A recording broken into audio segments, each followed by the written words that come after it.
안녕하세요. 멋진 인생입니다. 이젠 본격적인 휴가철이 다가왔는데요. 7월, 8월 여름 휴양지로 제일 먼저 떠오르는 것은 시원한 계곡과 바다가 있는 힐링 코스를 찾을 겁니다.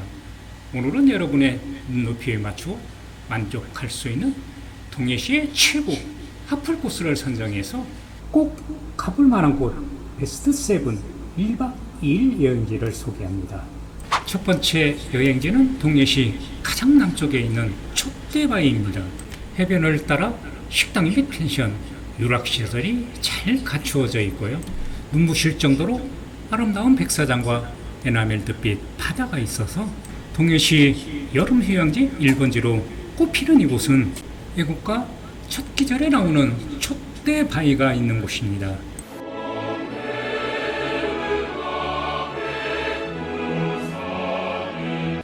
이곳에는 수억 년 전부터 파도에 의한 용식 자금으로 암석 기둥에 석화암 재질의 라피에가 있는데요.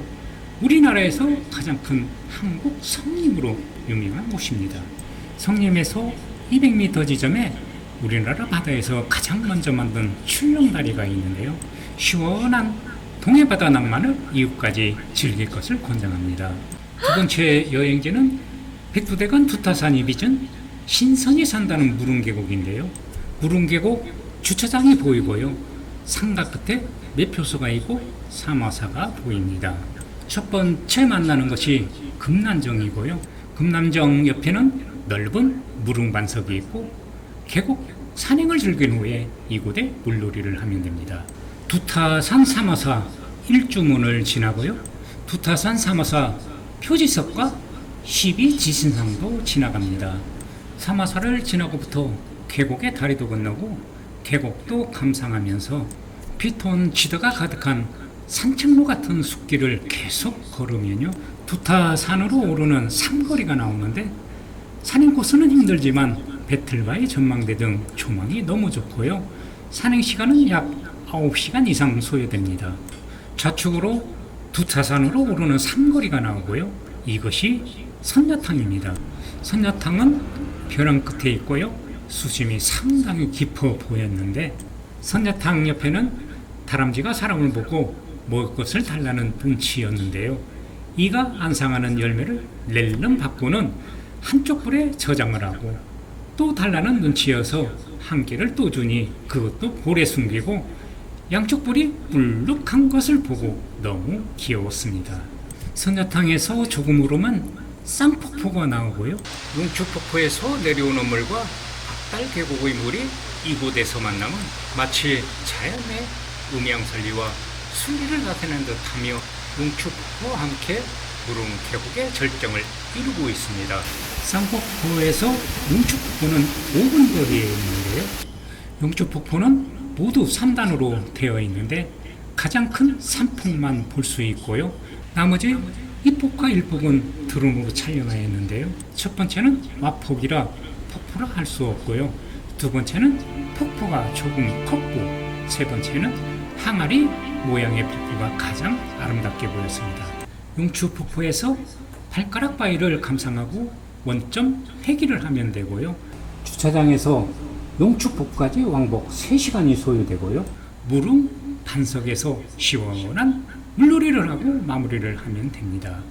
무릉계곡 근처에 무릉별 유천지는 라벤더 축제를 해마다 6월 15일경에 하고 있으니까요.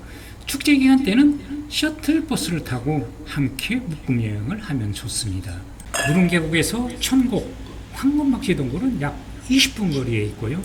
동해시 천곡동 황금박쥐동굴은 요즘 같은 폭염 속에 동굴 내부를 탐험만으로 빠르게 체감온도를 줄일 수 있는 이색적인 피서지로 인기가 많은 곳입니다. 옛날부터 찬물이 나는 샘물이 있어서 한자화하여 천곡이라 했고요.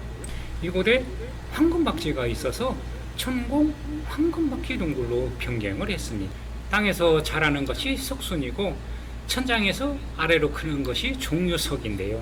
위와 아래가 붙은 것은 기둥, 석주라고 하는데 5cm 붙는 것이 앞으로 300년에서 400년 걸린다고 합니다. 천곡동굴에서 가장 하이라이트 샘실 신당인데요. 우주를 떠받치는 기둥의 석주, 멀리 보이는 좌불상, 깊은 심연에 앉아 세상만사 떨치고 신선의 마음을 갖게 하는 이곳은 마치 참선을 하고 싶은 충동을 느끼게 합니다. 수억 년 전부터 땅속에서 우리 지구는 지금도 계속 이런 신비로운 일들이 벌어지고 있습니다. 머리를 몇 번을 헤딩을 하니 안전모 없이는 탐방이 불가능합니다. 마지막 탐방로는 지옥 탐방 코스인데요. 마치 동물의 뼈, 이빨같이 생긴 곳을 지나가는데요. 간담이 서늘하면서 폭염의 더운 열기를 식히는데 안성맞춤입니다.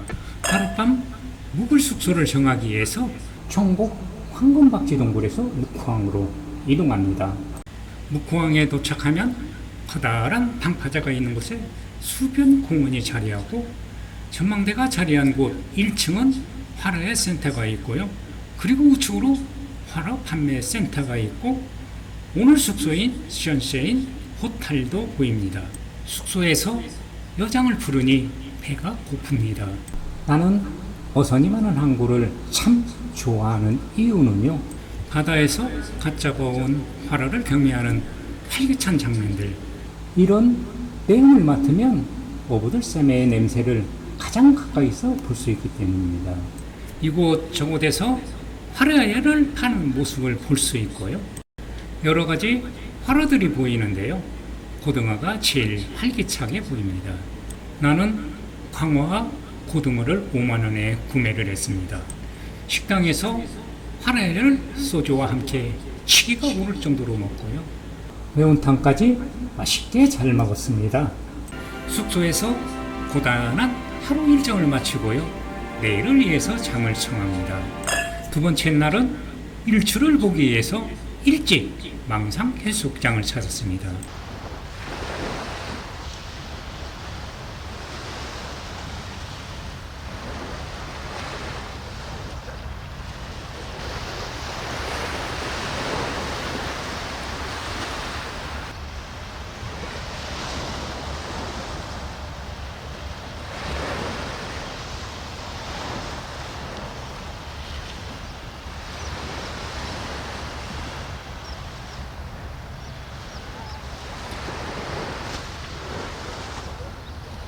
망상 해수욕장에서 아침 해장국으로 유명한 어더랑을 찾았습니다. 특이한 등대가 아름다운 어더랑은 다른 항구에 비해 조용하고요. 아득한 분위기가 물씬 풍기는 해안 도로에 위치한 곳입니다.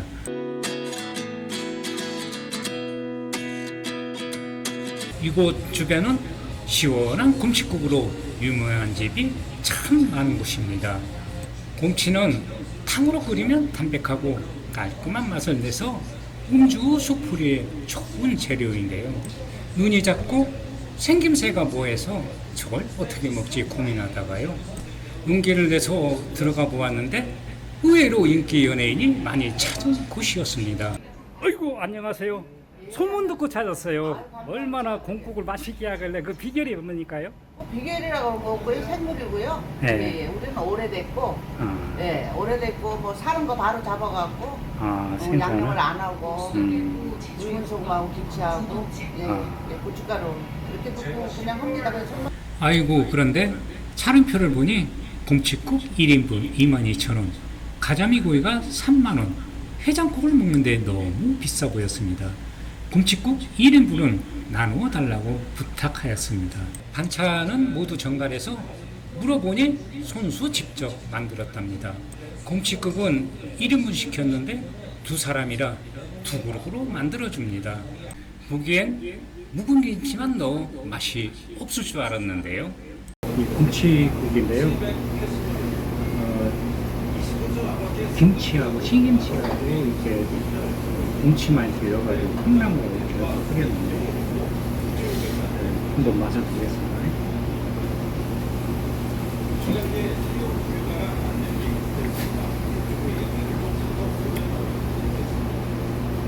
순두부 같아요. 순두부 같은데 국물이 상당히 진하고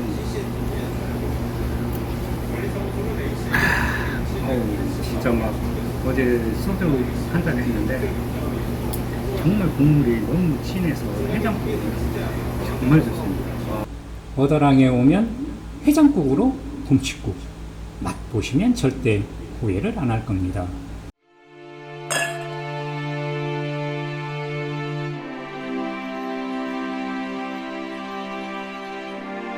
도채비는 도깨비의 경상도 방언이고요. 해량은 파도와 태양 그리고 내가 함께하는 공간을 의미합니다. 입장권을 가지고 약 59m의 엘리베이터를 올라야 합니다. 엘리베이터를 오르면 좌측에 슈퍼리트 조형물이 있고요. 중앙은 도채비 스카이워크입니다. 자이언트 슬라이드 탑승장이 보이고요. 우측에 스카이사이클 탑승장이 있고 좌측 구조물까지 21m 자전거를 타고 왕복을 해야 합니다. 좌측으로 이동하면 아름다운 등대 카페가 있고요. 그 위로 묵호 등대가 보입니다. 엘리베이터에 올랐으면 좌측은 자이언트 슬라이드 스카이워크 방향입니다. 그러면 슈퍼리트 조형물이 보이고 스카이워크 전망대도 보입니다. 슈퍼리트는 도깨비 나무로 불리는 왕버들을 모티브로 만든 조형물인데요. 많은 사람들이 이곳에서 인생샷을 담고요. 우측으로 묵호 등대가 있습니다. 그리고 아름다운 바다를 감상할 수 있고요. 해량 전망대도 보입니다. 평일 아침 오전인데도요. 도깨비 스카이워크는 관광객이 정말 많습니다.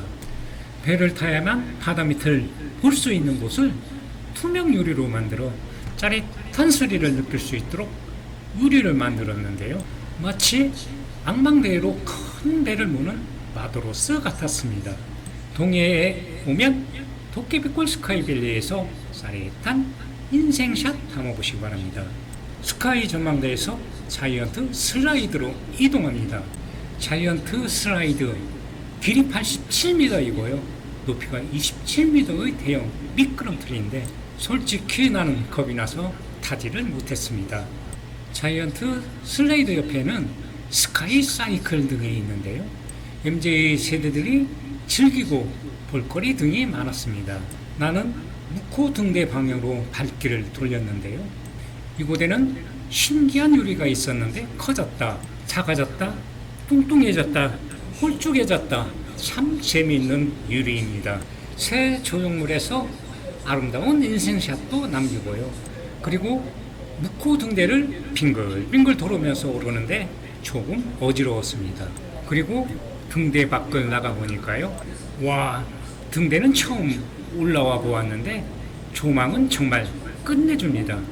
여기는 미워도 다시 한번 촬영 장소인데요. 1968년에 문희, 신영균, 정계현 등 그 당시에 대단한 영화 스타들이 출연을 했던 곳입니다.